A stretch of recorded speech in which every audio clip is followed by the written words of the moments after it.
Televisión Legislativa presenta TVL Noticias, emisión central, con Mariela Logroño.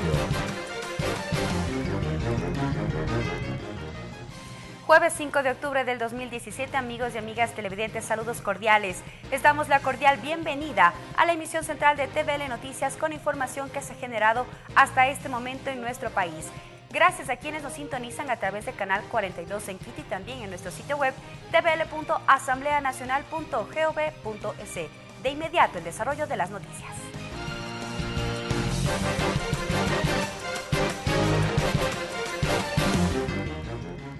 Este miércoles, mediante decreto ejecutivo, el presidente Lenín Moreno designó a María Alejandra Vicuña como vicepresidenta de la República encargada, mientras dure la ausencia temporal del ingeniero Jorge Glass, quien guarda prisión preventiva en el marco de las investigaciones por el caso Odebrecht. En su primera declaración como vicepresidenta de la República, Vicuña agradeció la confianza depositada por el presidente Lenín Moreno y resaltó que su trabajo sobre la coordinación de la consulta popular, misión que le fue encomendada, estará enfocada en recuperar el espíritu de Montecristi, además de fortalecer el poder popular, generar mecanismos de democracia directa e impulsar la participación activa.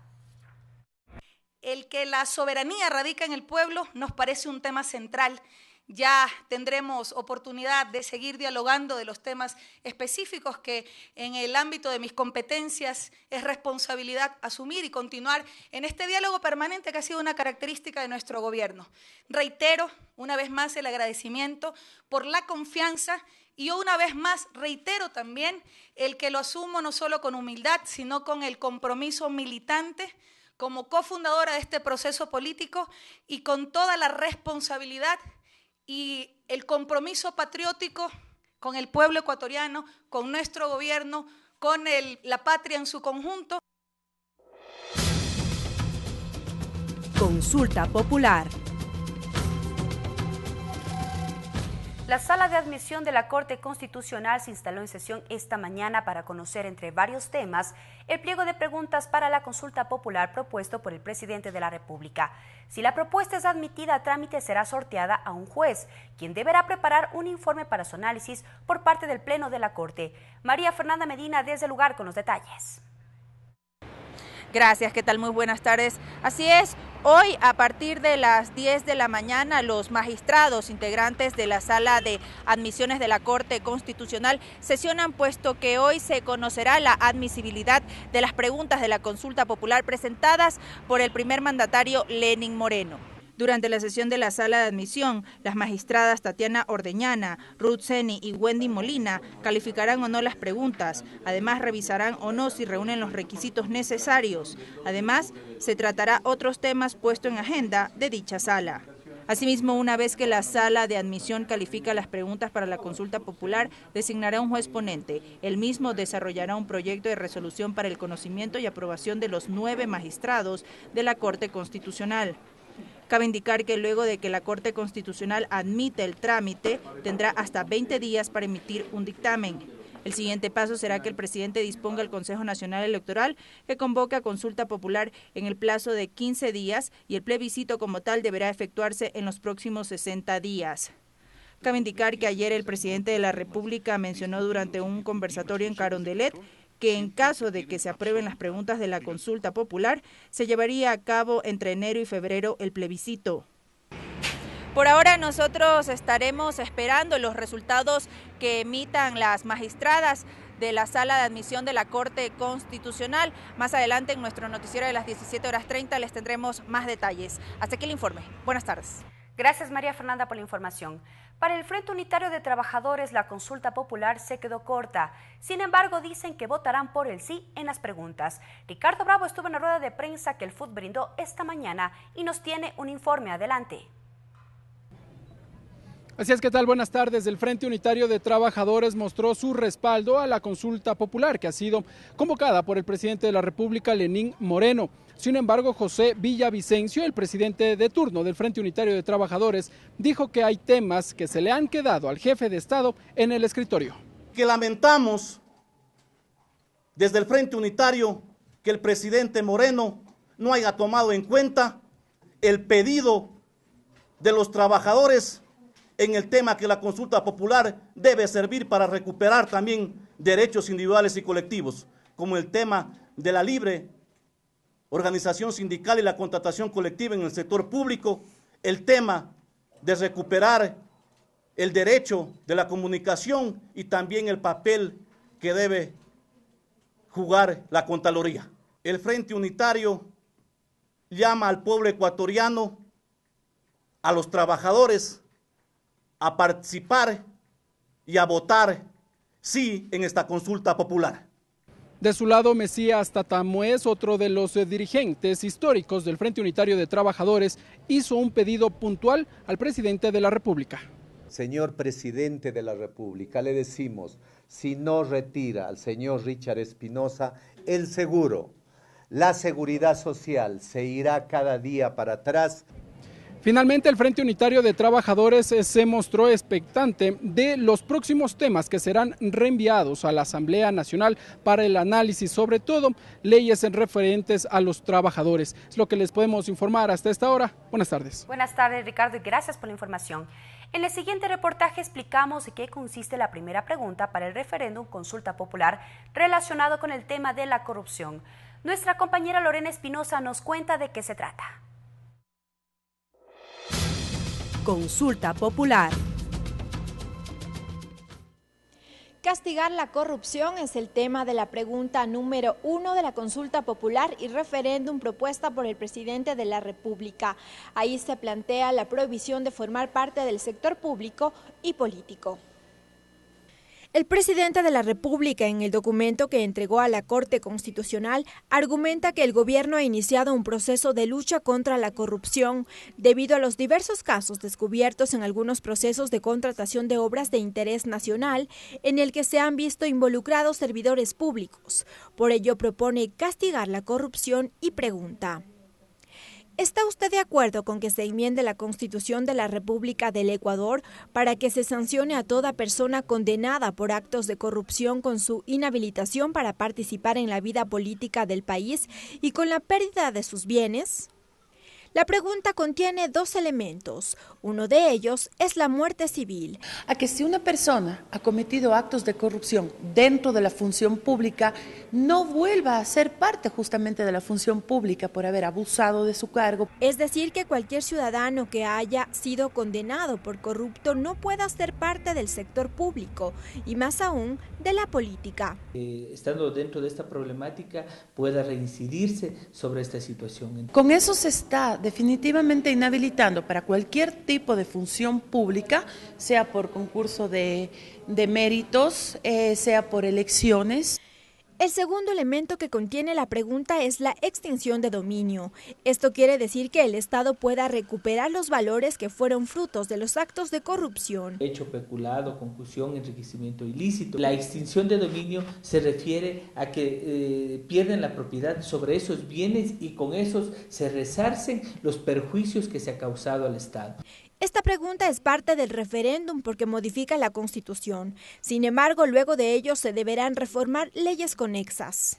Código de la Democracia, la LOCEP. Ahora hay que esperar el dictamen que emita la Corte Constitucional.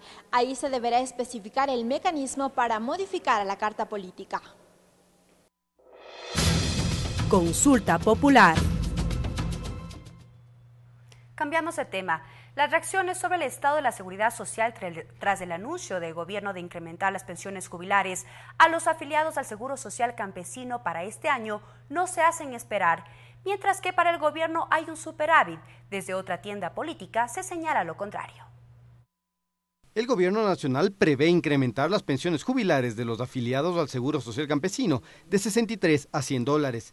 Este martes, el presidente del directorio del Instituto Ecuatoriano de Seguridad Social, Richard Espinosa, en reunión con el presidente de la República y otros ministros, dio a conocer que el sistema de seguridad social cuenta con un superávit, lo que permitiría el incremento mencionado. Tenemos ingresos en este año de $7.500 millones y tenemos egresos de 6.700 millones de dólares. Tenemos un superávit actual de 800 millones. Sin embargo, la asambleísta Vilma Andrade sostuvo que estas cifras no son reales y que la seguridad social está en riesgo. Esas cifras son manipuladas, esas cifras son una equivocación absolutamente inadecuada de los conceptos.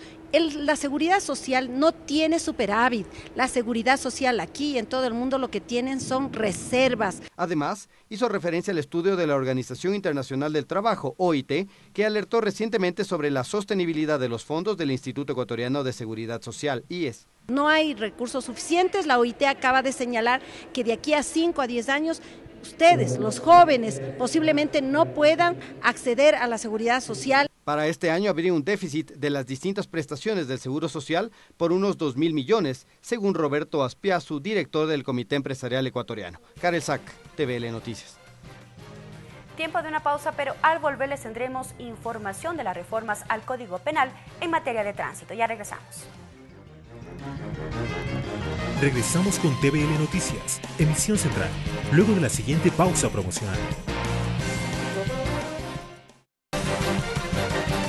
Continuamos con TVL Noticias, emisión central. Continuamos con más información. Más de 2.300 personas fallecen al año en las vías, según la Agencia Nacional de Tránsito. El director de la ANT, Pablo Calle, presentó las últimas cifras que el organismo posee sobre los siniestros en las vías del Ecuador. Las cifras son escalofriantes. En Ecuador, cada año mueren cerca de 2.300 personas a causa de los siniestros de tránsito. En lo que va del 2017, se han registrado 14.322 siniestros en las vías. Estos números fueron presentados por el director ejecutivo de la Agencia Nacional de Tránsito, Pablo Calle, en la Comisión de Justicia de la Asamblea, en el marco de un proyecto de reformas al Código Orgánico Integral Penal en materia de tránsito. Los fallecidos se han incrementado en alrededor del 4%. Y las personas heridas se han incrementado en alrededor del 2%. Y los números siguen. 7.865 siniestros de tránsito son provocados por vehículos particulares, con un saldo trágico de 122 fallecidos. Los provocados por motocicletas, 3.596 y 287 muertos. Eso representa la séptima causa de mortalidad en el país y la segunda causa de muertes violentas. Calle reveló que el 40% de los siniestros de tránsito se deben a las impericias del conductor. Yo subo siempre por el túnel Guayasamín y todos los días se ve a personas que están manejando el vehículo y maquillándose. Sobre la posibilidad de juzgar al chofer que haya provocado un siniestro de tránsito y huya del lugar, Calle dijo: que se pueda juzgar en ausencia de la persona que cometió el accidente. Porque cuando existe la garantía y se sabe quién causó el accidente y huyó, en este momento, claro, no hay manera, y es lo que los familiares de las víctimas buscan, justicia. La Comisión de Justicia y Estructura del Estado de la Asamblea se comprometió a recoger estas cifras para el informe para primer debate del proyecto de reformas al Código Orgánico Integral Penal en materia de tránsito. Ricardo Bravo, TVL Noticias. La comisión ocasional que analiza el proyecto de ley integral para prevenir y erradicar la violencia de género contra las mujeres sesiona este jueves en Cuenca.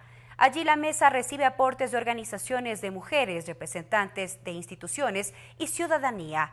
La semana pasada la comisión debatió el tema en Ambato y en los próximos días visitará otras ciudades como Guayaquil, Ibarra, Manabí y Lago Agrio. Ello con el propósito de cubrir todas las zonas del país. En este contexto, Mónica Alemán, presidenta de la mesa, dijo que el acercamiento con la población es para conversar, mostrar los elementos fundamentales de la propuesta y construir colectivamente la ley, a fin de asumir la corresponsabilidad ante una grave problemática social. En Macas, provincia de Morona, Santiago, se desarrolló la 8ª Mesa de Diálogo Nacional para la construcción del Código Integral de Trabajo. Desde el Foro de la Mujer se destacó que la nueva legislación laboral debe tener en cuenta que es un marco para la sostenibilidad de la vida, por tanto establecer una política salarial equitativa y digna para los trabajadores. También se propuso la regulación de permiso por nacimientos iguales, transferibles y obligatorios para hombres y mujeres. así como que las normas de seguridad social se reformen de manera paralela para reparar las consecuencias de la inducción sexual de trabajo. Otro punto a solicitar fue la tipificación de medidas claras para quienes no cumplen las licencias de maternidad o lactancia, pago de horas extras, aseguramiento obligatorio.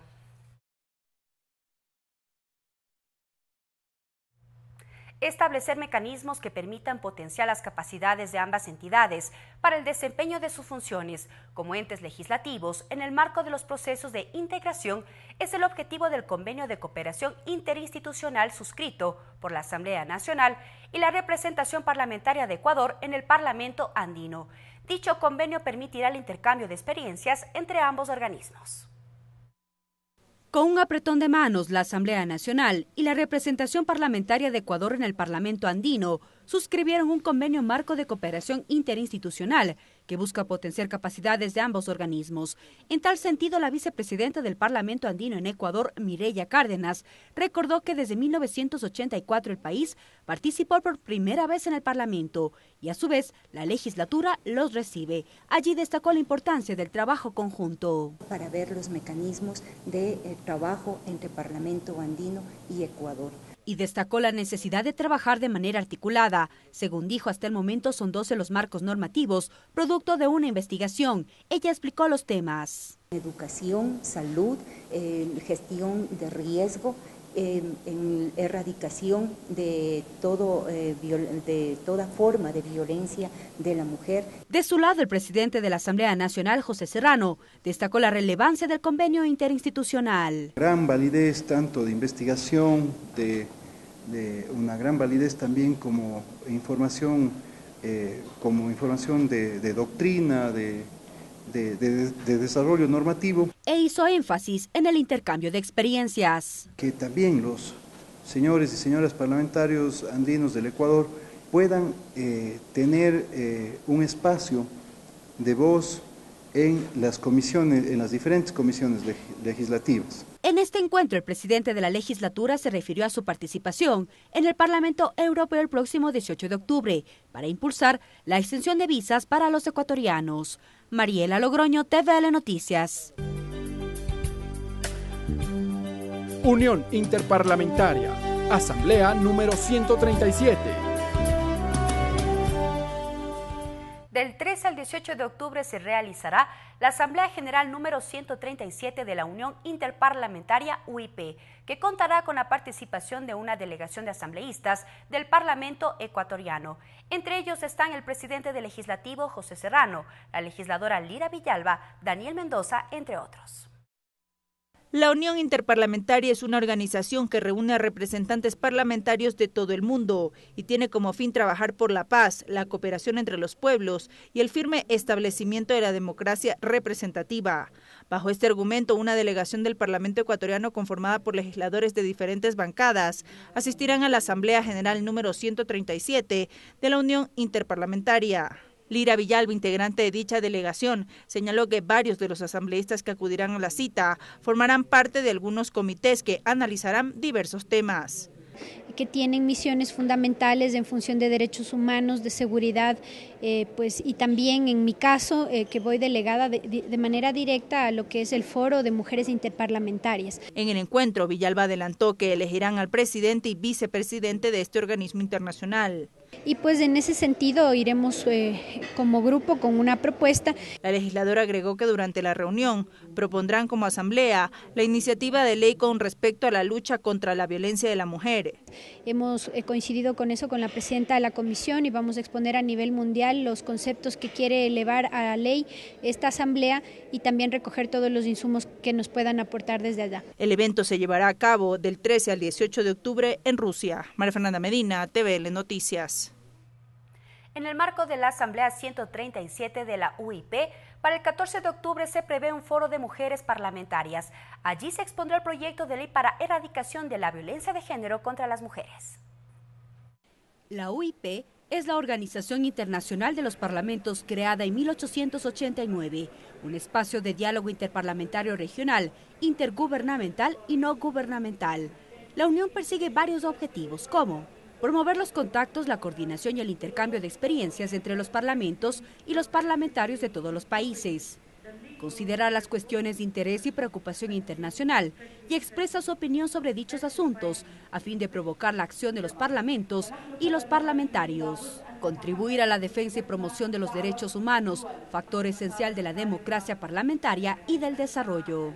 En cumplimiento de estos planteamientos se desarrollará en la 137 Asamblea General de la OIP varias actividades, entre ellas el Foro de Mujeres Parlamentarias. La asambleísta Lira Villalba, en representación del Parlamento ecuatoriano, expondrá varios ejes de debate. Analizar el asunto de cómo aplicamos las redes sociales y la tecnología en favor del género, también cómo aplicamos el tema de la educación en favor de la equidad de género. Pero además, en este encuentro desde Ecuador, se compartirá experiencias, una vez que esté en tratamiento un proyecto de ley que busque erradicar la violencia de género contra las mujeres. Construir una ley que tenga un carácter innovador, pero sobre todo de avanzada a nivel del mundo. En este intercambio de normativas legislativas, la asambleísta Villalba también expondrá el rol de las mujeres en la política. El Ecuador en tan poco tiempo ha logrado la inclusión de las mujeres en la vida política de una manera sostenida y eso es importante. En octubre de 2011, la OIP adoptó su estrategia para 2012-2017 titulada Mejores Parlamentos, Democracia Más Fuerte. Mariela Logroño, TVL Noticias. Es momento de una nueva pausa promocional, pero al volver más información aquí en la emisión central de TVL Noticias. Regresamos con TVL Noticias, emisión central, luego de la siguiente pausa promocional.